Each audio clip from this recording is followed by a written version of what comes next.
प्रश्नावली 3.4 निम्न समीकरणों के युग्म को विलोपन विधि तथा प्रतिस्थापन विधि से हल कीजिए। कौन सी विधि अधिक उपयुक्त है? देखिए, आप जब प्रतिस्थापन विधि को हम पुराने भाग में देख चुके हैं, इसको हमने करा था और समझा भी था। अब हम विलोपन विधि को सीखते हैं। क्या है विलोपन विधि? तो विलोपन विधि में क्या करना है आपको कि x के और ये y के समीकरण 1 है और ये समीकरण 2 है। इसमें किसी भी x ले लो या किसी y को ले लो, इनमें से इनके जो गुणांक है उनको समान करके विलोपित करना है। ठीक है, चलो हम देखते हैं कैसे इस विधि को हम हल करेंगे। बहुत आसान है। x प्लस वाई बराबर 5, ये आपका समीकरण नंबर क्या हो गया? आपका 1। अब ये है समीकरण 2x माइनस 3y बराबर 4, इसको दे दिया समीकरण नंबर 2। आप देखेंगे, आप चाहे y के गुणांक बराबर करें या x के गुणांक बराबर करें, तो यहाँ देखेंगे आप x के गुणे में यहाँ कुछ नहीं है तो क्या है? 1 है, और यहाँ क्या है? 2x। अगर यहाँ भी 2 हो तो ये दोनों गुणांक क्या होगा? आपस में बराबर। तो उसके लिए हमें क्या करना होगा? इस पूरी समीकरण में हमें 2 का गुणा करना होगा। और यहाँ तो अपने आप ऑलरेडी ये समीकरण है, लेकिन हम क्या करते हैं, यहाँ पर जो 1 है इसका गुणा हम इस समीकरण में कर देते हैं और इसको यहाँ लिख देंगे समीकरण 1 में 2 का तथा समीकरण 2 में 1 का गुणा करने पर, 2 में 1 का गुणा करने पर। ठीक है,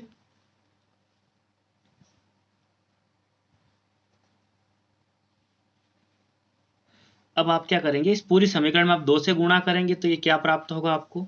2 से गुणा यहाँ होगा तो ये बनेगा आपका 2x प्लस 2 का गुणा यहाँ होगा, ये बनेगा 2y, और इस 5 में 2 का गुणा करेंगे तो 5 दूना 10। 1 का गुणा करने पर क्या होगा? ये आपका बना 2x, 1 से गुणा करने पर कोई परिवर्तन नहीं, 3 एकम ये भी 3 और ये 4। अब आप देखेंगे कि यहाँ आपके x के गुणांक जो है इसके गुणे में जो वो बराबर आ गए।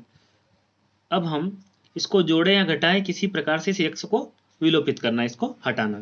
तो यहाँ देखेंगे ये दोनों समान है, तो यहाँ हम अगर माइनस करते हैं तो नीचे वाली पूरी समीकरण के मान यहाँ पर बदल जाएंगे। तो ये आपका -3 है तो ये आपका बन जाएगा प्लस का, और ये जो 4 है ये आपका बन जाएगा, ये प्लस है, अभी कोई निशान नहीं है तो प्लस का है तो ये माइनस बन गया। आप देखेंगे 2x ये ऊपर प्लस है नीचे माइनस है, ये कैंसिल हो गया। अब यहाँ देखेंगे ये 2 जो है प्लस का है, 3 भी प्लस का, 2 और 3 मिला के ये बन गया आपका 5y। यहाँ आप देखेंगे कि ऊपर 10 बड़ी संख्या है, नीचे 4 जो है छोटी है, वो माइनस की है। तो बड़ी संख्या का निशान ही हमारा उत्तर का निशान होगा। 10 में से 4 गया, आपका बचेगा 6। तो यहाँ पर 5y बराबर 6 हमें क्या मिला? 5y बराबर 6। हम इस y का मान निकाल सकते हैं, y बराबर 6। यहाँ जो 5 था गुणे में वो आपका चला गया भाग में, तो आपको y बराबर क्या प्राप्त हुआ? 6/5। इस y को आप समीकरण 1 या 2 किसी में भी रख दो, आपको x का मान प्राप्त हो जाएगा। तो हम यहाँ लिखते हैं y के इस मान को समीकरण 1 में रखने पर, समीकरण 1 में रखने पर, समीकरण 1 क्या है आपकी? जो समीकरण नंबर 1 है वो है x प्लस वाई बराबर 5। इसमें आप इस y की जगह क्या रख देंगे? 6/5। तो ये मैंने लिखा x प्लस 6/5 बराबर में कितना है? 5 है। अब क्या करेंगे हम? यहाँ पर हम देखते हैं कि ये x को यहीं रहने देते हैं 5, और ये पूरा पद इधर आएगा तो माइनस का बन जाएगा। क्या बनेगा? 6/5। तो यहाँ 5 का गुणा 5 में होगा तो ये बना आपका 25। 5 का गुणा 5 में तो 25 और -6, नीचे फिर आपका 5 रह जाएगा। तो यहाँ हम देखते हैं 25 में से 6 गया तो आपका बचा 19/5। तो आपको x का जो मान प्राप्त हुआ वो मिला आपको 19/5। ये आपको समझ में आया होगा। यही आपका क्या है? उत्तर है। हमने यहाँ x के जो है गुणांक बराबर किए, आप y के गुणांक भी बराबर कर सकते हो। आपको क्या करना होगा कि इस 3 का गुणा ऊपर वाली समीकरण में, और यहाँ देखो y 1 है, 1 का गुणा नीचे वाली समीकरण में करके हम y के गुणांक भी बराबर करेंगे तो y वाला पद जो है वो पूरा कट जाएगा आपका, और इसको आप y से भी हल कर सकते हैं। इसी क्वेश्चन को हम प्रतिस्थापन विधि से भी हल करते हैं।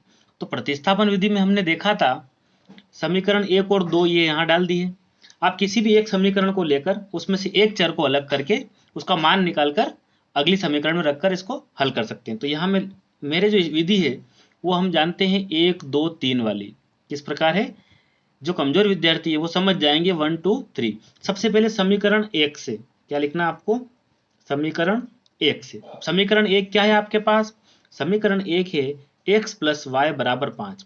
इन दोनों में से आप किसी भी एक को एक तरफ रख लो, समीकरण 1 लिखना, उसमें से एक को एक तरफ किया तो आपके पास क्या बचा 5 माइनस वाई। इसको आप दे दें समीकरण नंबर 3। अब एक का काम हो गया, अब बारी है 2 की। तो आपको लिखना है समीकरण 2 में अभी आपने क्या काम किया x का, तो x का मान प्रतिस्थापित करने पर या x का मान रखने पर आप पाएंगे समीकरण 2 लिखा तो उस 2 को लिखो यहाँ 2x माइनस 3y बराबर 4। आपको जो x का जो मान प्राप्त हुआ है वो x के स्थान पर रखना। तो यहां मैंने लिखा 5 माइनस वाई और वापस से वही कार्य माइनस 3y बराबर 4। अब कोष्टक के बाहर 2 है ना, यह x गुणे में था तो इस x की जो वैल्यू है उसमें गुणा करेंगे, 5 दूना 10 और 2 का गुणा y में होगा तो आएगा आपका माइनस 2y माइनस 3y बराबर 4।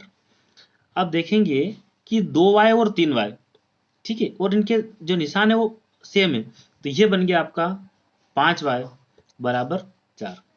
इस 5y को हम यहीं रखते हैं और बराबर में 4, यहां से 10 इधर जाएगा तो ये माइनस का बन जाएगा, तो माइनस 5y, यहाँ 10 बड़ा है उसमें से 4 गया तो ये माइनस का निशान और ये आएगा आपका 6। तो आमने सामने निशान हम कैंसिल कर देंगे, y बराबर क्या मिलेगा, इधर 6 था यहाँ गुणे से 5 जो है भाग में चला जाएगा तो y बराबर 6/5। विलोपन विधि से भी हमें 6/5 ही प्राप्त हुआ था। अब हम क्या करेंगे, समीकरण 2 का भी काम खत्म। अब समीकरण 3 आपको लिखना है, समीकरण 3 में अभी ऊपर क्या काम किया, तो y का मान रखने पर। अब समीकरण 3 जो आपकी यहां आपने रखी थी एक समीकरण 1 लेने के बाद, ठीक है, तो यहां लिखेंगे समीकरण 3 क्या है, x बराबर 5 माइनस वाई। तो x की वैल्यू निकल जाएगी 5 माइनस y का मान क्या निकाला 6/5, तो हम यह लिखते हैं 6/5।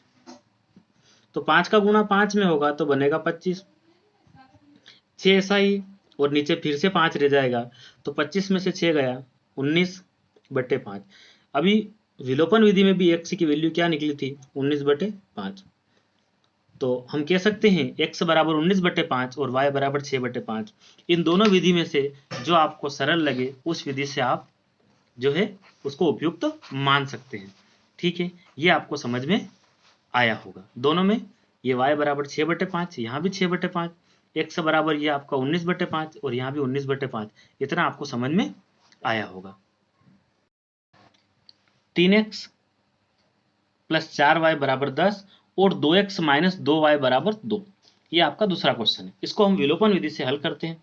तो सबसे पहले हम लिखते हैं 3x प्लस 4y बराबर 10, ये आपका हो गया समीकरण नंबर 1। ये है 2x माइनस 2y बराबर 2, ये हो गया आपका समीकरण नंबर 2।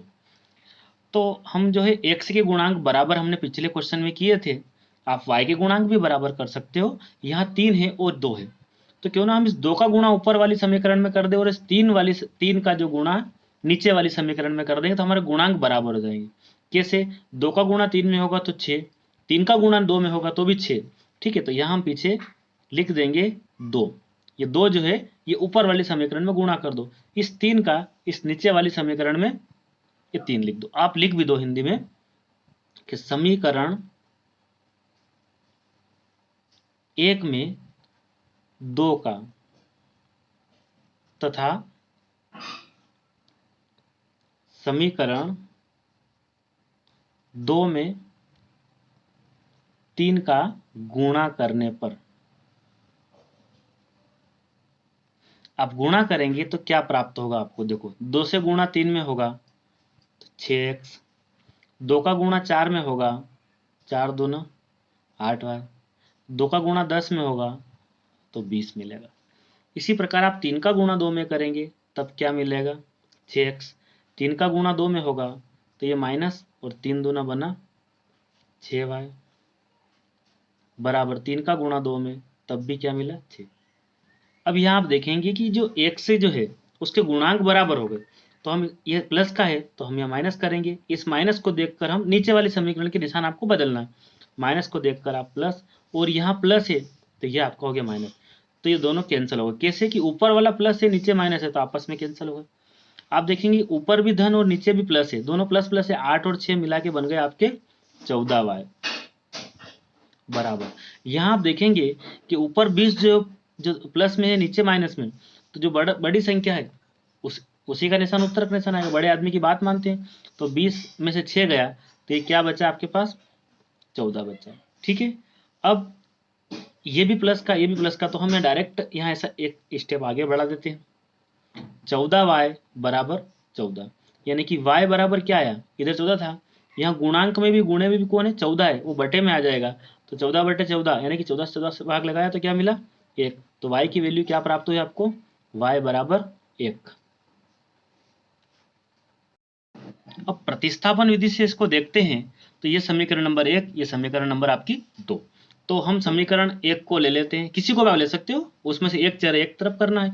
तो मैंने बता रखा आपको कि हम इसको करते हैं 1 2 3, ऐसे याद रखने के लिए 1 2 3। कैसे, सबसे पहले हम लिखेंगे समीकरण 1 से, तो यहाँ आपको लिखना है समीकरण 1 से। 1 से लिखने के बाद आप समीकरण 1 यहाँ लिख लेंगे, 3x + 4y बराबर में आपका 10। अब आप किसी को भी एक तरफ कर लें, तो मैं 3 x वाले को एक तरफ रखता हूं, तो ये आपका हो गया 10 - 4y। यहाँ भी अभी 3 है, केवल आपको एक चर को एक तरफ करना है, तो x बराबर 10 - 4y, और बटे में आपका जो 3 था ये गुणा में था, वो कहाँ चला गया भाग में या बटे में, इसको हम दे देंगे समीकरण नंबर 3। ठीक है, जब मान प्राप्त हो जाए, अब समीकरण 1 से काम किया है, इस x के मान को, अब समीकरण 1 का काम खत्म, अब समीकरण 2 में इस मान को हम रखते हैं, 1 के बाद किसकी बारी है 2 की, तो यहाँ लिखते हैं समीकरण 2 में x का मान प्रतिस्थापित करने पर या रखने पर।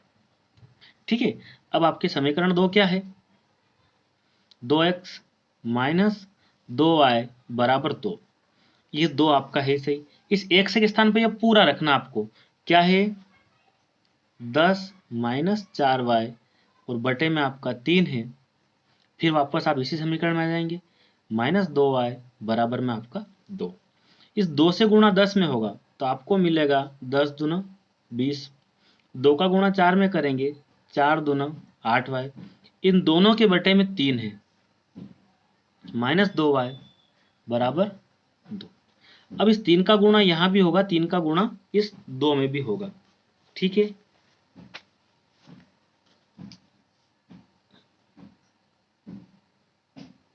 तीन से होगा तो 3 दूना 6y बराबर में 3 का गुणा यहाँ भी 6। अब इस इधर देखेंगे तो ये 8y और 6y है, तो दोनों मिला के क्या बन जाएंगे आपके 14y बराबर में आपका 6। आप 14y इधर ही रखेंगे और 6 के साथ में 20 चला जाएगा इधर, तो ये जो है प्लस का है, इधर जाने पर माइनस का हो गया, तो यहाँ पर 14y बराबर 20 में से 6 गया, इधर भी क्या मिला 14, ये निशान यही क्रॉस अपन इसको हटा देंगे, दोनों आमने सामने कैंसिल हो गए, तो y बराबर क्या मिला 14, और यहाँ से 14 भी गुणे से भाग में चला गया, तो 14 और 14 से 1, क्या मिला y बराबर 1, तो यहाँ पर भी y बराबर कितना था 1 था, और अभी भी क्या मिला y बराबर 1 मिला। इस अब समीकरण 1 2 का काम भी हो गया, अब किसकी बारी है 3 की, समीकरण 3 में इस मान को रखेंगे तो अभी x की वैल्यू हमें पता चल जाएगी, तो यहाँ लिखेंगे समीकरण 3 में ऊपर क्या किया है ना y, तो समीकरण 3 में y का मान रखने पर, अब समीकरण 3 क्या है आपकी यहां लिख देते हैं, समीकरण 3 है x बराबर 10 माइनस 4y बटे में 3, 10 माइनस 4। अब आपको y के स्थान पर क्या रखना है, 1 रखना है, तो आप यहाँ लिखेंगे 10 माइनस 4 एकम 4 बटे में 3। तो 10 में से 4 गया कितना, 6 बटे में कौन है 3, 3 दूना 6। तो आपको x का जो मान मिला वो क्या मिला, 2 मिला। यहाँ भी x का मान कितना था आपका, 2 था। और यहाँ पर भी आपको ये प्रतिस्थापन विधि से हमने हल किया और ये विलोपन विधि से आपने जो है इसको हल जो है देखा था इसका। उम्मीद करता हूँ आपको समझ में आई होगी ये विधियाँ।